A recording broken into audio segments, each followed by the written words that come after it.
Welcome, everyone. Thank you so much for joining me today. I'm Debra Eckerling, goal strategist, book proposal specialist, podcaster, author of Your Goal Guide and 52 Secrets for Goal Setting and Goal Getting. You can't reach your goals on your own. You need your people. So every week I bring together some of my people. And for the month of July, it is the mid-year. Happy mid-year. I am bringing on some of the awesome achievers I featured in 52 Secrets for Goal Setting and Goal Getting. And we've been having so much fun. And by we, I mean me and like all my panelists. But the theme for July has been just go, because it is the bonus secret in the action chapter, but it also is kind of like get off your you know what and keep going. So we started with go big. We did, gosh, what did we do last week? It was really good. Why am I blanking on my topics? This week, it is. I am just going to blame the warmth and the fact that it is summer, and that is really all that I have. That's the only one I have. But one of the things that I am most proud of about this book is that I actually know the people who I interviewed for the book. So, as I was saying before, we started with Go Big, we did Go Meet People. Last week, we did Go Be Creative. And that was hilarious because it was 3 power blondes and a power Deb. I did not plan it that way. That's just how it worked out. And today we're doing like the natural progression, which is Go Eat.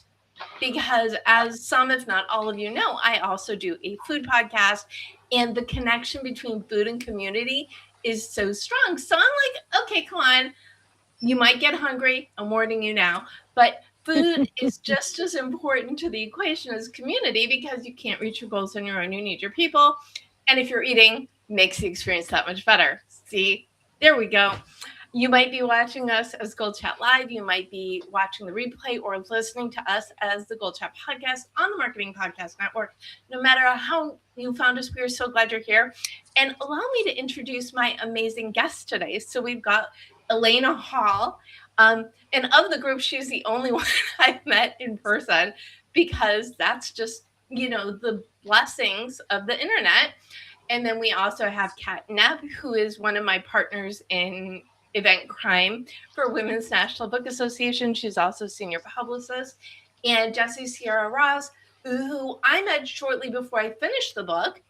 And I said, oh, this is so interesting, because she was a prima ballerina, now food blogger and cookbook writer. And I'm like, definitely, if that does not explain or exemplify the re-envisioning your life with the same values over and over in each iteration, I don't know what is. But I'm thrilled you're all here, and of course thrilled you're part of the book. And considering now all people know are you're awesome, I'm going to give you an opportunity to introduce yourself better. So Elaine, nice look, Kat. Yes, I'm going in alphabetical order, Kat. You've got another moment. Elaine, let's start with you. Who are you, and why did you like Deb Says Food, I Said I'm Here? Because whatever Deb says, I do. Deb, you are one of my favorite humans, and your energy and light inspires such goodness in the world. And we all know we need more goodness. So Aw. I'm here because of you, and that's why I'm on the podcast today. Well, when you talk about food and community, uh, that's I founded a theater and film program for children, teens, and adults on neurodivergent that are neurodivergent and disabled, and it's a fully inclusive theater and film program. Um, I'm neurodivergent myself, and one of the things that bonds everyone together is community, and food helps to bring community. It absolutely does. And Elaine and I met in 2019 when I was doing something Mhm. called my Jewish bucket list, and I needed a philanthropy. And someone suggested you, and you called me literally 30 seconds later. I remember I was doing laundry. It's like ingrained in my brain. And we had this wonderful experience through the Miracle Project. And then, like a month later, I ran into you in the wild, and we've been friends ever Yes, since. So, yes, there you yes. go. It's a great example of community isn't just a one and done. It's the development of these conversations, the development of the Absolutely. relationships, the continual conversation. So thrilled because I love it when you're part of everything I do too. Thank you. Thank you. Thank you. Kat, welcome. Hi. Well, I'm Kat Neff. I'm a publicist. I've been doing this thing for about 20 years now. Mind, body, spirit. Um, Mm. what makes people happy? Things of that nature. I'm Hawaiian by birth and by blood, and I live in Minnesota. Ouch. And it's pretty wonderful here. But yeah, so I'm here, and I'm here to talk about food. Food is very much a part of our culture. I Mhm. remember when my family was gathered together, there would just be one person that would get hungry and get up and start cooking, and then all of a sudden there'd be other people in the kitchen, and it would just the magic would happen. So I'm excited to be with people who cook. If I want something like a fried rice or whatever, I do make a mean fried rice. So. Mm-hmm. Very good to know. Now, if only you and your fried rice lived a little closer. I know. I know. Just visit. I grew up in the Midwest. I'm good. You're gonna have to come here. Jessie-Sierra No Ross, problem. welcome. Oh, thank you. Great And to thank you. see you. It's great to see you as well. It's always such a pleasure to chat with you. And Deb, thank you for having me. And I'm so excited to meet everybody. Every time I come on, it's at a cocktail party. I have water tonight. I mean, normally it would be something fun, but my name's Jessie-Sierra Ross. I am a former professional ballerina turned food writer, food TV host, as well as author of the cooking and home entertaining book, Seasons Around the Table, where I show seasonal cooking step by step with from scratch recipes and amazing seasonal floral tablescapes, because I want people to really come back down to what's important, which oftentimes happens around the table. So I try to teach people how to gather and feast. I grew up in Boston. I now live out in the Berkshires in the mountains. So I was a coastal girl now in the mountains. And Deb, it's probably too cold here most of the time, but when it's summer, it's glorious. I'm in tomato season right now, so I am living that tomato girl life and having it all day. But food for me, it's interesting. Food when I was a professional dancer was fuel, and it pretty much stayed that way. I would eat to nourish and to keep going for my 12 to 16-hour days. When I retired and I started a family, suddenly food became more about what I grew up with, which was connection. I am from a Slavic Jewish family. Food means everything in good times and in bad times. And it becomes something that's incredible to share with other people. So thank you so much for letting me be on. Of course. One of the things that I think is so amazing and remarkable about food is you can like be standing next to a total stranger. You always have something to talk about when you can bring food into the conversation. I mean, Mm. it's I remember when I first started Taste Buds with Deb, I was supposed to have a business call with someone, not Jewish, and Taste Buds with Deb is on the Jewish Journal Podcast Network, and Jessie-Sierra and Elaine have both been on it. But I mentioned, Deb, what have you been up to? And I mentioned the food podcast, and we talked maybe for 25 minutes about food. And then I'm like, we have like 5 minutes before the next meeting. Was there something we needed to discuss? He's like, oh, we'll catch it next time. So sometimes you do get people on a roll. Ha! No, that pun was not intended at all. It's one of those things that you mentioned, a tradition or a custom or a particular food, and people just can't help themselves. So that is my take. I would love to hear from you why you think food, what makes food that universal language. And I will let you start, Jessie. The food being the universal language of connection, It makes me think back to actually my grandparents. So my grandparents went through quite a bit in Ukraine. They went through the starvation periods, they went through the wars, they went through man-made famines, and food took on something different. It was survival, it was nourishment, but also when they had enough, it meant survival and withstanding the elements, withstanding cultural change, withstanding and standing strong as a family. So food in my life is always about celebration because we're here. We made it. I think for a lot of Jewish people in particular, what is that joke? It's we have our holidays. They came after us. We overcame. We survived. Let's eat. Yeah, they It's tried to one of kill us. We survived. Let's see.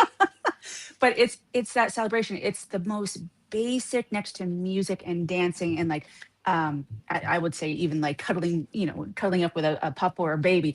It's a fundamental feed your soul, feed your psyche moment that we all need. So I think food becomes this larger conversation of connection, and we have to realize that as we gather and as we cook, because without it, it's lacking some spice. Yeah, that pun That wasn't pun was intended. intended. Yeah, I figured as much. Elaine, what do you think? Well, as was said, we all need to eat. And we all, I mean, it is food as a way to exist, right? So we all need to eat. So that right away makes it universal. And there's nothing more fabulous for me when I go to different countries. I also work in the entertainment industry as an access producer and coach of bringing authentic voices to the screen.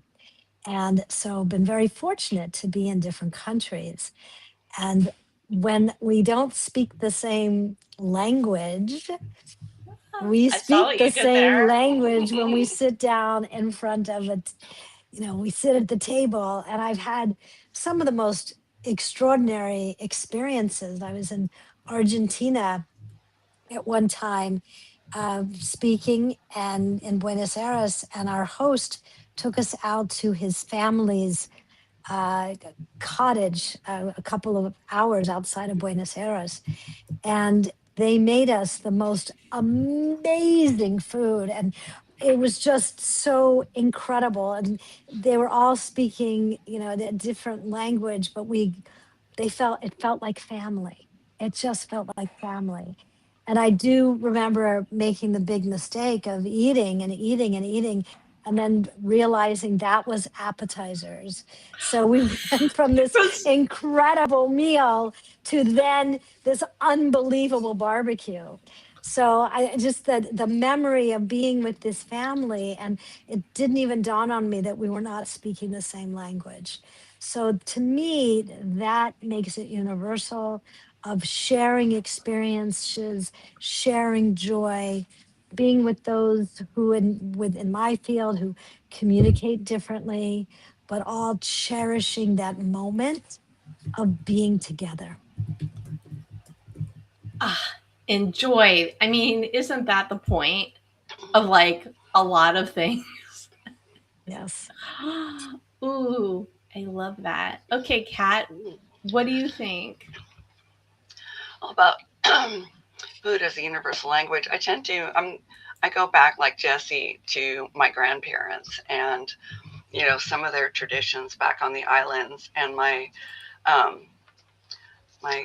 grandmother's father was Chinese, full Chinese, from China, and their custom when they're sitting down to eat is to serve the children first, because they're the generation that's coming up, and to make sure that they had enough food, before everybody else did. Wow, that's really powerful. Yeah, it was really something. And always on birthdays and such, we'd always get together and have food, because that's the way we celebrate. So I know that Jessie cooks. I know that Elaine's husband cooks, but Elaine has a few dishes that she's good at, and Kat can make fried rice. So, yes, what is your favorite? What is your favorite food? And I want to know, or rather, meal. what do you enjoy the most? But also, what is your signature food that you like to make? Elaine? Well, for me, and we chatted about this before, and it actually made it into the Jewish Journal. Uh, I I love making things beautiful, and so I my one of my favorite things is papaya boats. And what I do is, and when I'm in Maui, it's so great to hear you speak about Hawaii so beautifully, because one of my favorite things is we go to Maui. We are the pet sitters of Maui, where friends that are live there come to the mainland, and we go there. So eh, uh, I love to get fresh papaya from our friend's tree and cut it open and take out the seeds. It's such a sensory experience. The smells and the seeds and just all of it. And then I um, put in inside of it the bananas from his tree. I cut the bananas, the Hawaiian bananas, and put a little dapple of um, coconut yogurt, and then granola from the local health store, and then add some berries on top. And that is a papaya boat, which is my specialty and one of my favorite things. And when your husband cooks for you, do you have a favorite from him? Oh, so everyone's saying, I love to cook, I love to cook. And I need to say, I love to eat.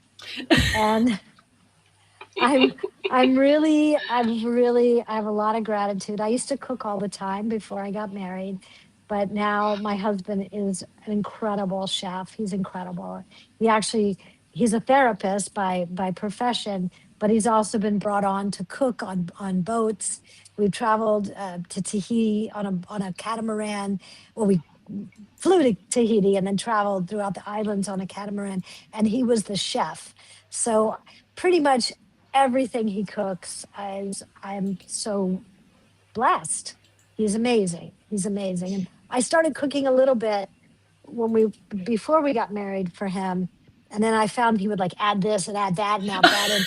And it was always so much better that I just said, why bother? So now I have my specialties. I'm the makes the salad.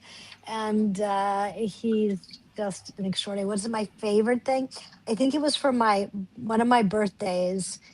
I'd been in New Orleans speaking at an event and talking about the food there. And when I came home, he made me and my friends for my birthday a uh, it was egg sardou. Do you know about that egg sardou? Mm-mm. Basically, it's an artichoke.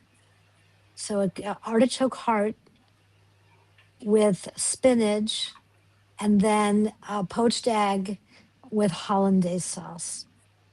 And it was, I still remember, one of the most amazing meals.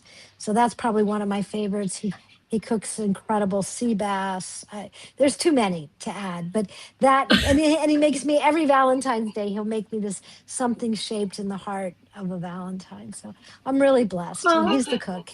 So yeah. aw, sweet. We're all tasting the food that you're describing. Okay. And if you're watching, you can see that Elaine's having technical difficulties. So please, Elaine, if you have to leave and come back, I'm glad you got that whole story in. Kat, what is your favorite food to make and to eat that is prepared for you? Well, I do make udon also. So we always have all the ingredients for it, but I make my own stock too. That's what I like to do in the winter. And then you freeze cubes of it, and it's ready for times where you don't want to cook.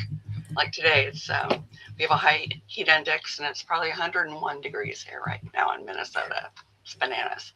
So, but my favorite thing to eat actually is something that I aspire to learn how to make the broth for this this thing called Simon. So if you go to Hawaii, there's on Kauai where where most of my family would live, there's a noodle house there, and it's all picnic tables, so there's rich ladies with their little Chanel suits on, construction workers, everybody, and they're all eating these big bowls of Simon noodles.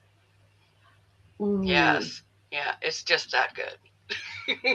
Well, I am with you on the broth thing, because anytime and every time of year, there has to be chicken soup in my freezer, because if there isn't, there's something wrong in the universe. So I'll usually make chicken soup at least once a month, because that, for me, it's part is the way that I honor my mom, because, that food memory with chicken soup is probably one of the strongest.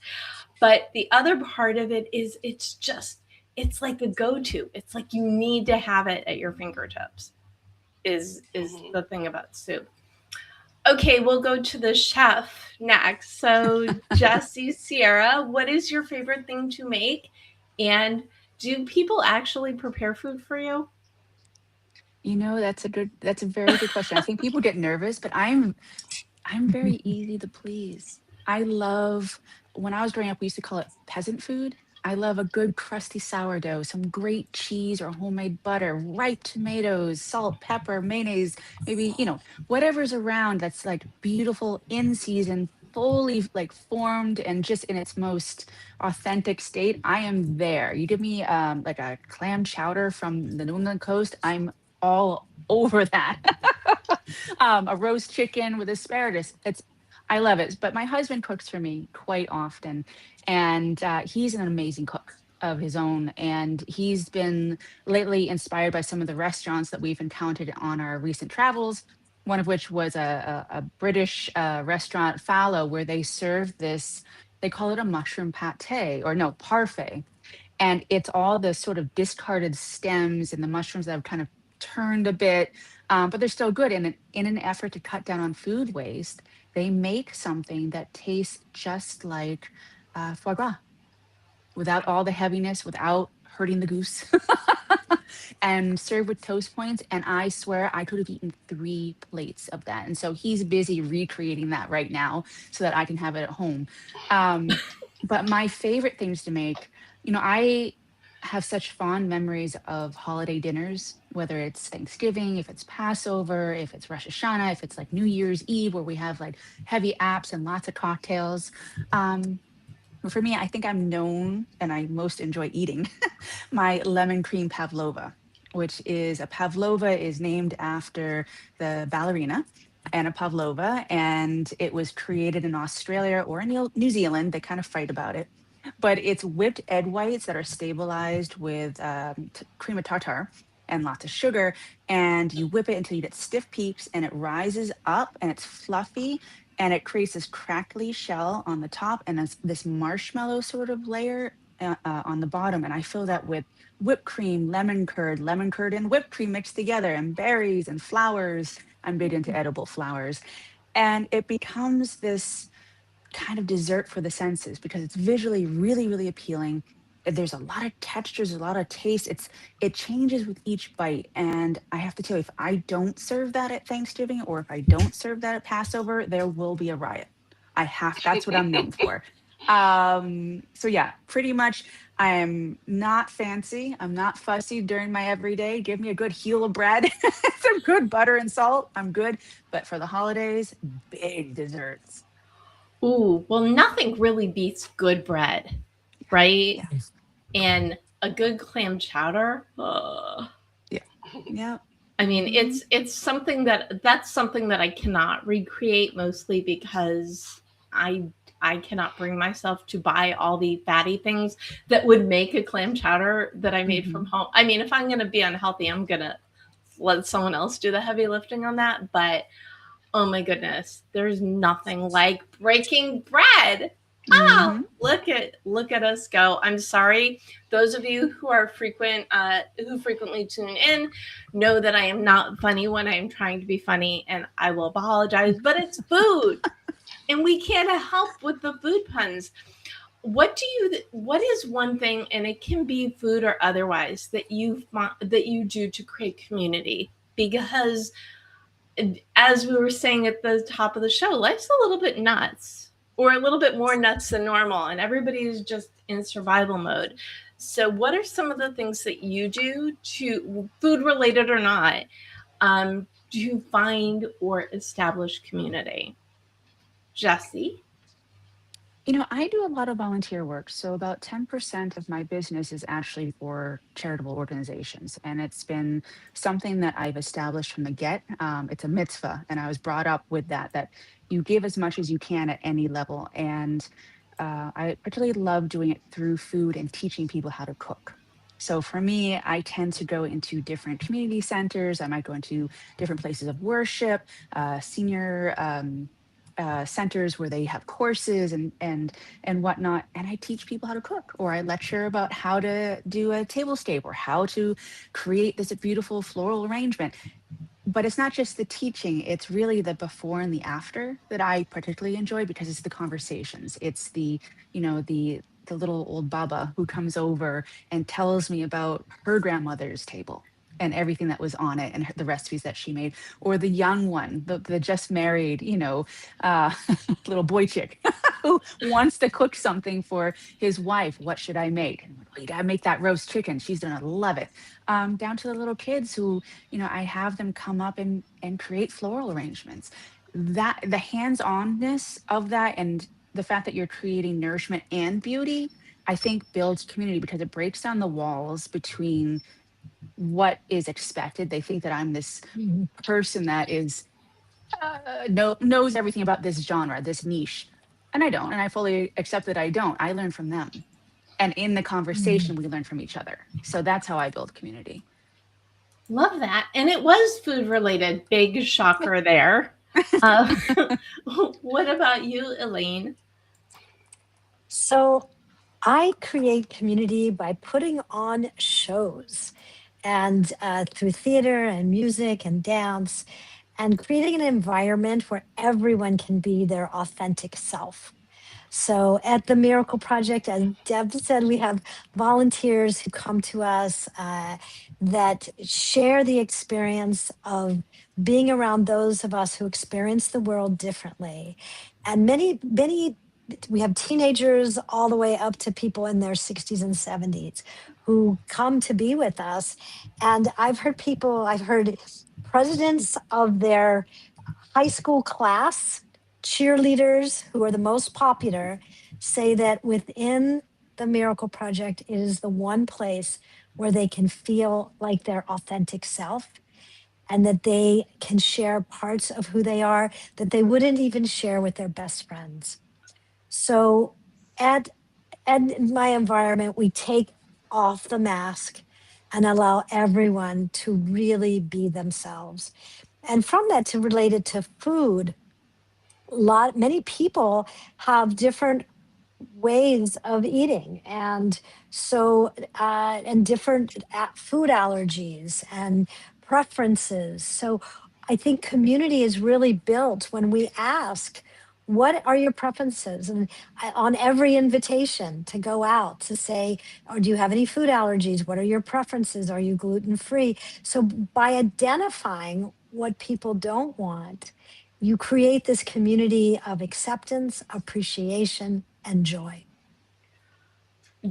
That's exactly what we talked about when I had you on Taste Buds, right? Because the heart of the way you create community is making everybody feel like they belong, Yes, because they do. right. And by creating this culture of inclusiveness, by asking people's needs, it makes it a great experience for everybody, which Yeah. I so love. And I love that you added food to your answer. Yay. Kat, how do you merge the things? What are things that you do to create community? Gosh. Well, my job itself is community every day, which I really love. But I always think about, um, when I'd be invited to a place where I'd have an opportunity to try something that I'd never tried before, like try Mm. foods from different cultures and that kind of thing. That was always a thrill for me. And I do have a tip though, is that if you go to a Hawaiian person's house and they serve you something, try to take a little bit of it. Just it's a very Because if you important do, thing. It's okay, cultural. Yeah. okay, if they offer you food, do not say no because it's an insult, right? It can be, yes. Okay, what do you bring if you're going to a Hawaiian person's house? Do you bring food or do you bring something else? It would depend on what's going on. I would, if you were asked to bring food, then you bring food. But otherwise, it looks like you're trying to bring food so you can eat your own food and not theirs. So, so Interesting. yes. So I would say, depending on the person, you can bring a gift. You can bring, something like that. But before you bring something, of food and that kind of thing, discuss it first or find out their habits. They may be a sober household, so bringing wine is not always appropriate. So it's important to have those dialogues beforehand, before, bringing something over, because they may have planned a dessert and they may have planned other things. And so it's important to acquaint yourself with what's wanted. That ties perfectly into what Elaine just said. Mm-hmm. And then the floral thing, which and when I put you all together, I didn't forget, but it was on top of mind that you and Elaine also have the Hawaiian connection, but all three of you got that flower connection in the power of. So how do flowers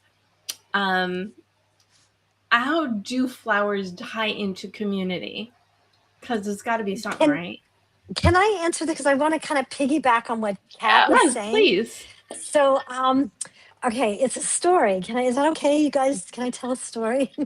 We wish you would.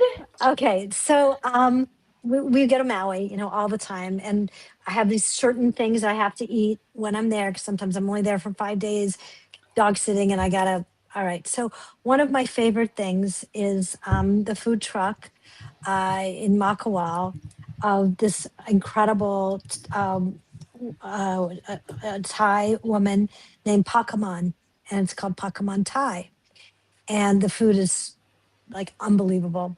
When I got there, we were puppy dog sitting a couple of weeks ago, and the truck was gone.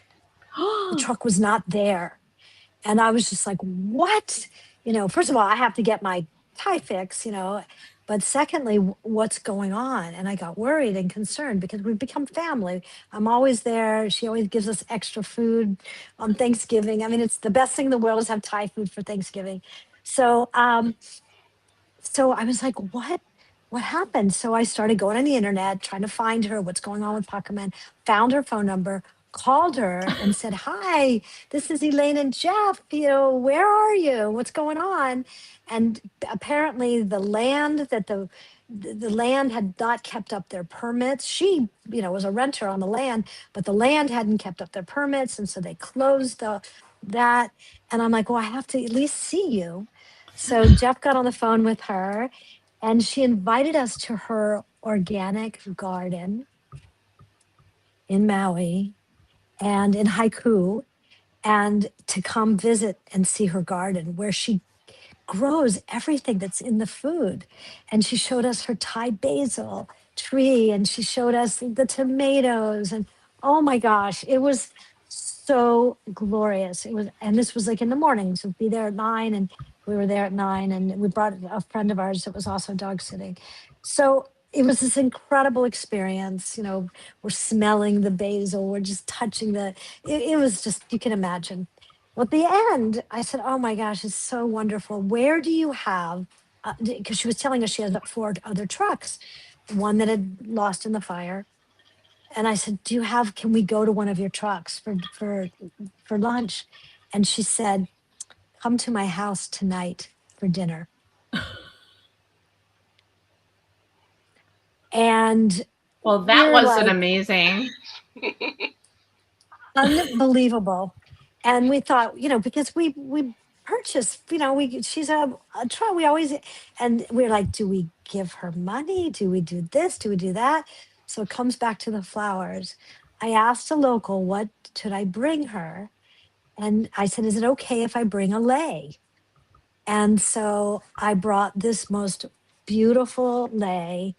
And when I came to her, they told me, don't keep it, take it out of the bag and present it, put it on. I read all about it. And so when we got to her house, she had this 7 course, unbelievable. She'd been cooking all day, this magnificent meal, like just absolutely beyond. And when I got there, I presented her with the lei. And it was such a cultural exchange. She beamed. And one of my friends said, have you ever had people over to your house before? And she said, no, this is the first time. Isn't that Amazing. amazing? Isn't it amazing? So it answers the flower question in a way that I can never, it was a magical, magical, extraordinary evening. And it fits into the power of community because you Yes. don't know. And you could have also been like just completely bummed and never saw this woman again. But because it was so meaningful and important to you, you put in the extra effort to find her. And she was probably so touched that she went all out for you guys. So, Yeah. wow, I'm sorry, Oh, Kat or Jeff. Jessie. Can you Oh no, take Jeff said that? he wanted to cook for her. He said, "What can we do? What can we do?" And of course, we couldn't pay her. That was like, what? We did try leave it something, but it was offensive, right? The cat, you can tell me better with that. So we didn't even try. We tried once, and it was just like, um, so what can we do? Jeff said, "Can I cook for you?" And she goes, "I don't like American food." So that was a no. Oh no. Okay, so Jessie, do you have a flower story? Because I know that for you it's not just the food. You eat with your eyes first. Yeah, it's so funny because the story of the gardens and going over and then kind of experiencing the garden, it hits home. So I grew up always knowing that my culture prized agricultural, they prized gardens. You ask a Ukrainian to grow something, they'll grow it 6 feet tall. It doesn't matter. There's a famous story of my grandmother getting a watermelon seed, and my father gave her a watermelon seed. He said, "Hey, and what could you do with this?" He comes back at the end of the summer, the darn thing is like overtaking the doorway with melons. You give someone seeds, and it creates an ecosystem. It creates a memory, it creates food, it creates something to look at. And I feel that way about flowers. I have gardens out front because of my grandmother's. I didn't know my grandmother in life, but I knew her garden. I would go and visit her garden when I went to visit my grandfather, and she had tea roses the size of my little face, and I would eat the plums and the pears off the trees.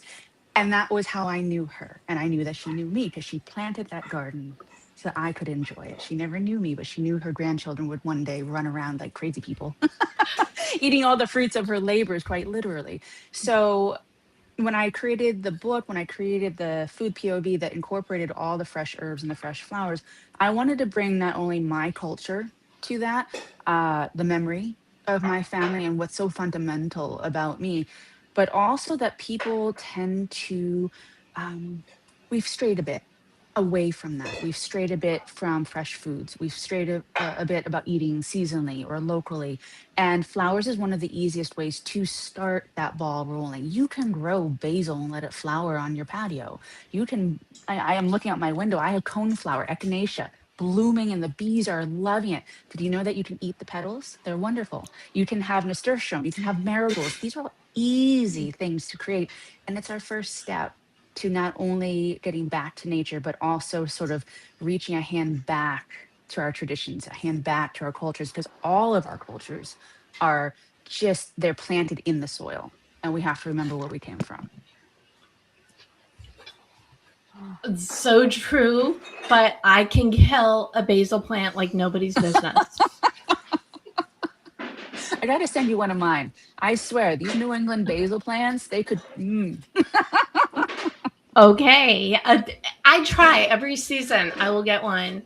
and I do my darndest. I can grow things in water. I think that green onions, because when you go ahead off the tops, you can put the. I can grow things in water. I cannot grow things in dirt. I have no idea why, but I like the sentiment and I love the history of the plants because that's something that endures through generations and beyond, for sure. What can people do, food or otherwise, to like create community? What is something, again, simple that you can do to, and maybe community is not even the right word. Maybe it's what is something foodish or food adjacent to keep with the go eat theme. What, because food, especially if it's the right thing, makes you super happy. What do you think, Jessie? I think it starts with your inner circle. You start having dinners or lunches in a home, at a restaurant, wherever you are, and your friends start bringing friends, and your friends start bringing family, and suddenly the friend of my friend now becomes my family. It's like this root system of a tree, and it just keeps kind of going because you like that person, you brought your friend to the supper and they brought their friend. Chances are you're going to like that other person too. And you're going to find common values, you're going to find common interests. But I think what's more important even is that you have branched away from your common interest, that you're learning about that other person, you're learning about that culture, you're learning about their food, you're learning, you have a potluck. And I love going to other people's houses and being served what they're known for, or what their culture, what their grandmother, what their father, what their uncle is known for. And these are all dishes and elements that I would never encounter, and they're in their natural state. It's not something that's been watered down. It's not something where and much respect to those of us who try to learn fully other cultures' cuisines. But there's something about getting a grandma's cooking. If I go to Italy, or I ask my Italian friend from northern Italy, I'm like, I had to ask, how do you make bolognese? I'm not going to go actually to the bookstore and get the book. I'm like, I could. I asked him. And he said, oh, I got my grandma's. Hold on. And he sent it to me. And what do you know? It's the best bolognese ever. And it's authentic. And I learned something. And I can give him a recipe for blintzes.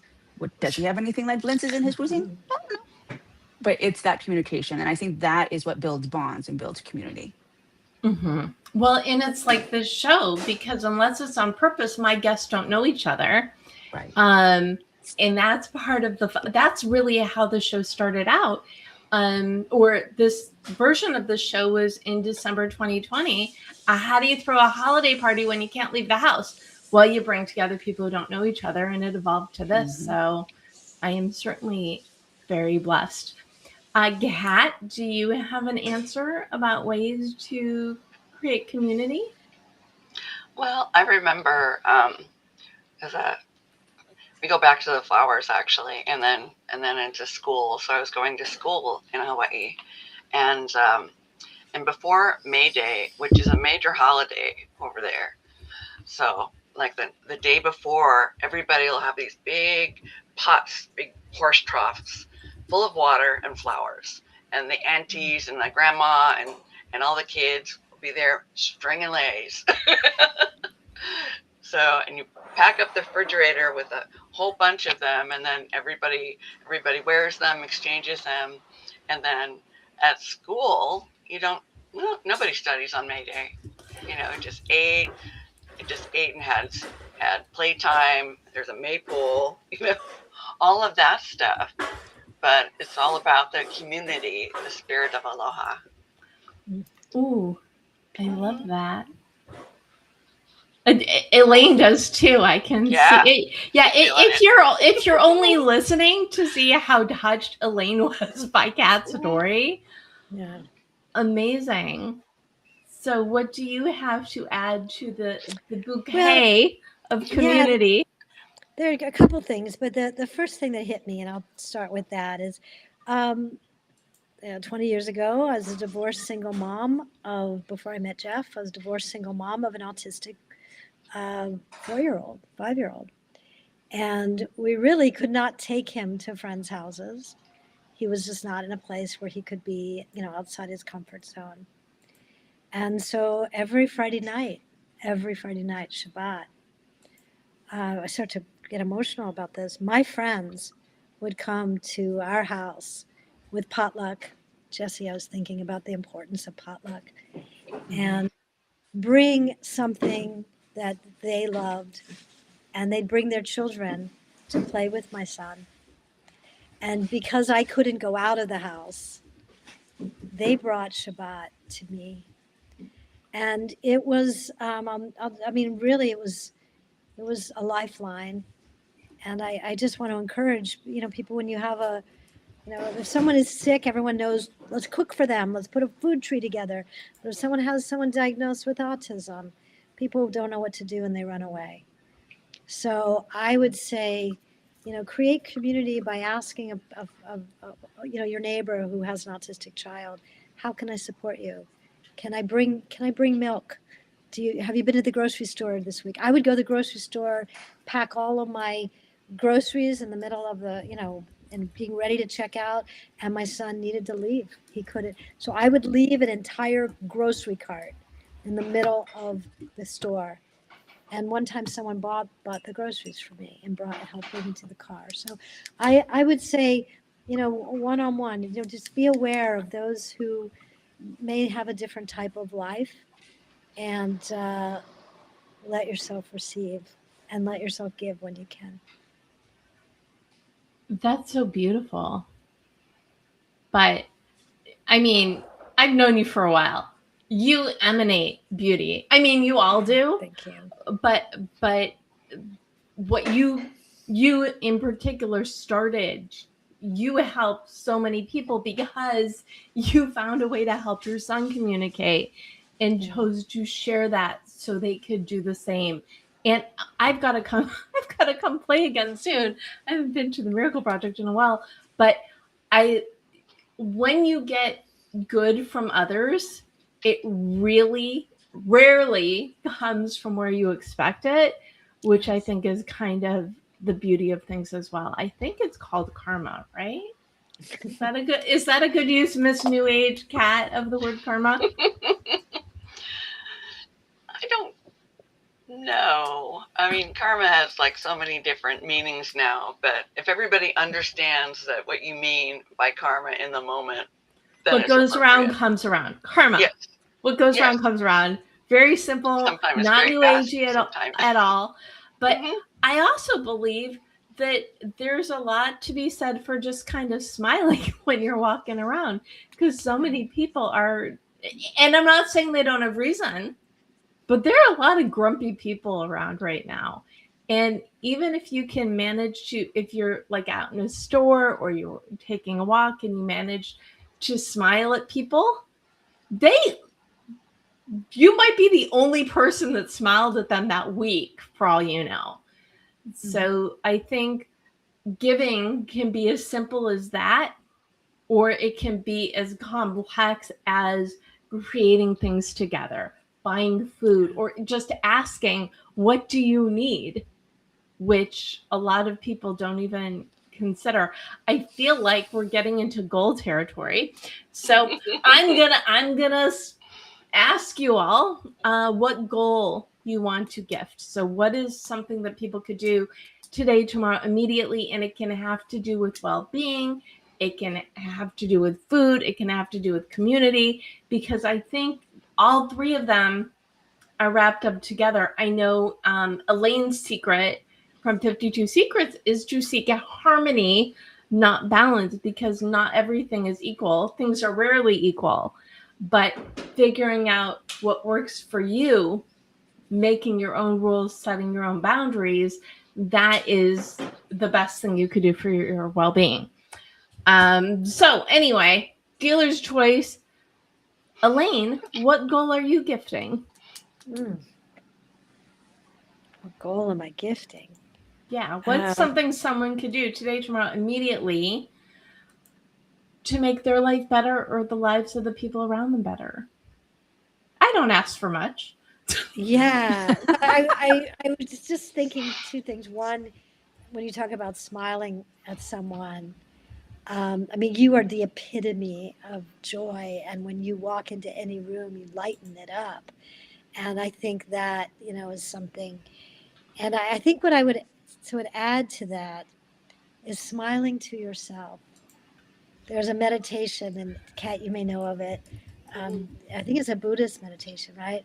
Where you actually, as you're meditating, you're letting your cells smile, and your feet are smiling, and your toes are smiling, and you're like bringing the smile into all parts of your body, so that you can radiate with that sense of joy, and so I think if we can fill ourselves up first with the universal energy, with a smile internally, and love those parts of ourselves that we often feel is unlovable, and really tune into that, then when we're able to give and come from a place. My osteopath today was saying that 98% of the population, they're kind people and are loving, and they just want to go to their friend's house for dinner. You know, it's 2% that are like rah, rah, rah, rah, rah, loud, loud, loud, loud, loud. And so if we could return ourselves to that place of peace and joy and kindness and food and flowers, then we have so much to give to others. Start with self. I love that. Okay, I've been doing this show for a long time, and this is the first time smile to yourself has ever come up, which is astonishing because that feels like the most logical thing, right? Because the better you feel, the better you show up in the world, the more likely that joy is going to emanate. So thank you for that. Jessie, what goal are you gifting? This is a very beautiful conversation. And as I was sitting here, I was reflecting on Elaine's story with her child and having the community come to her. And um, I have three boys. And when my two oldest ones, they're only 2 years apart, when they were little, we were that family. We had difficulty going out, and it was tough. And we were isolated and judged. And eventually, we got through that. We found our people, we found our tribe, we found ways to be. And now that I am the mother of older children, and not just a mother, but I am part of a community as I wouldn't say an elder, but I'm definitely not a spring chicken. I now look at those who are going through what I did and where I was alone. I didn't have my mother had passed, my father was ill, I didn't have family around. It was just me, my husband, my children. And instead of judging, I listen. Instead of walking away, if I see a mother whose toddler's tantruming on the ground, and I can recognize that they have a speech delay and they can't sense the world around them, they can't make sense. Instead of like, get control of your kid. So you're doing a great job. Let him be. He'll come. If I'm at a place where we're having a community event, if there's children running around or a little one gets hurt, I will help. If there's a mother who's having a hard time or has had a loss and suddenly is a motherless mother, I'm here. Hi, my name's Jessie. You're doing amazing. Do you need to talk? I have tea at my house. Do you want to come over? I want to be the person that I wish I had around me to help me, because my philosophy and what my mother brought me up knowing was do unto others as you hope they will do unto you. So to be the person that could have saved me so much heartache, that's what I aspire to be now. I want to be a small part, like smiling to a stranger. I want to be that person who can sit and listen and be in that moment with you, as small or as large as you need. But it's just being heard and knowing that you've been acknowledged and not judged. That's so crucial for building community. Wow. It was supposed to be a perky conversation about food. So perky. Life is happy. I love my life. I love what we did in the memories, but man, if we can't give joy and connection and understanding back, what are we doing? Like, we've lost the plot. No, I love the way that you phrased it, to do unto others the way do unto others as you hope they would do unto you. as you It's the golden hope. rule. Yeah. There's different phrasing, there's different philosophies in every, Right. organized But it's religion or basically, thought. it's be the person that you needed for other people. Exactly. And you learn, it's your journey. And by learning, you can help others, to either avoid or to find comfort or to on their journey. So yeah. Okay, people, for goals this week, you need to be a better person. Just saying. Oh, the goal. Yeah. What I meant to be is, be Oh with no, I someone. thought that was a goal. Was that not the goal? Is to be the person? That is sorry, the goal, I got stuck in it, is to be the person that you needed then, and to take the opportunity, to take the risk and offer. Because the worst thing that's going to happen is they'll say, oh no, I'm fine. And they might not be, but the next time they may take that offer. It's hard. It's hard to accept that. That was the goal. Sorry, long-winded story. Oh, it was a beautiful story. My poor recap. Sorry. See, eyes wet, not just from sweating, from genuine. Oh, I'm too wordy. Sorry, Deb. No, this is the beauty of these conversations, and I get to bring you beautiful people together, and that is my joy and my gift. So, thank you for sharing such personal things. And now, Kat, you have to follow that. So, what goal are you gifting? It's like I think of different things that I can tell people, and I think that nowadays, more than anything else, is that we shouldn't miss an opportunity to be kind. Mm.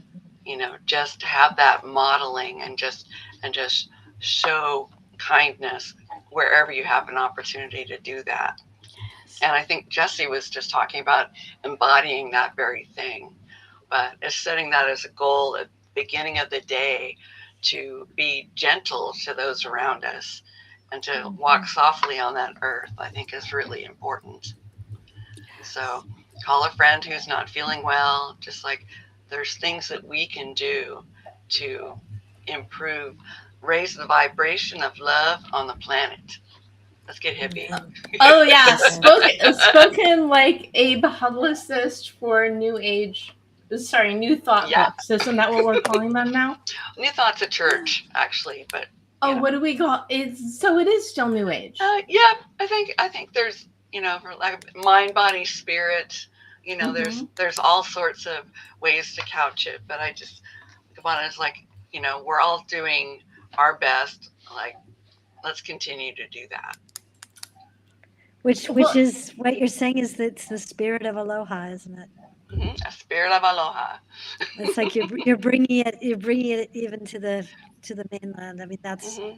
It lives in everybody, really. I love that. It's about gladness. It's about greening communities. It's about having compassion for strangers. It's all of those things. Yeah. Mm-hmm. Wow. Well, I so appreciate each and every one of you for not just sharing your experiences, but being so open about them. Being fully you, and I am fortunate enough, I happen to know each of you pretty well. And I just so appreciate you saying, I'm just going to show up and I'm going to share my struggles and my challenges and how people have been there for me. And that too raises the vibration of the world, because you don't, I think it goes back to the whole, you don't know what's going on in anybody's house except for your own. Right. And it's much, I'm not going to say easier, but if you can start your day smiling inside, be on the lookout for ways to help others, and just do your best to reach out if you can. I mean, that is literally doing our part to create community, because we are trying to be at one with other people. So there you go. Oh my goodness, I tied it back. Gimme. Friends, beautiful friends, where can people learn more about each of you? Elaine? You can find out about me at ElaineHall.com, Elaine_Hall.com, or at themiracleproject.org. Wonderful. And Kat? Oh gosh, I've got I've got a website. I still need to slap a picture in there or something, but you learn about. But you have one. This is the yes. first show you've been on where you've had catneff.com. I'm very proud of you. Yes, I have catneff.com. But wonderful. Okay, a lot of people know where to find me. Excellent. But that's one of those places, yes. And Jessie-Sierra? Absolutely. I'm kind of everywhere, but on social media, you can find me at Straight to the Hips Baby, which is also the name of my website because I love everything that's butter and sugar and a good stiff cocktail. And I also have a Substack that I am sharing family recipes and family stories quite often, as well as my life being a former professional ballerina turned TV host, turned foodie, turned author. Oh my God. It's called Jessie-Sierra, The Last Bite. And yeah, finally, check out my book. It's full of memory and beautiful visual memories for me. Everything has a story in my life, and it's called Seasons Around the Table. You can find it on any book buying platform. Amazing. And if you go, I am at the Deb Method everywhere. And if you go to, oh no, that wasn't, well, if you can go to the bookproposalexpert.com to learn more about how I help people take their expertise and put them into a proposal that gets attention by agents and publishers. But that wasn't what I was going to say. I was going to say, if you go to the debmethod.com/blog, you'll get the recap and the replays and the goals.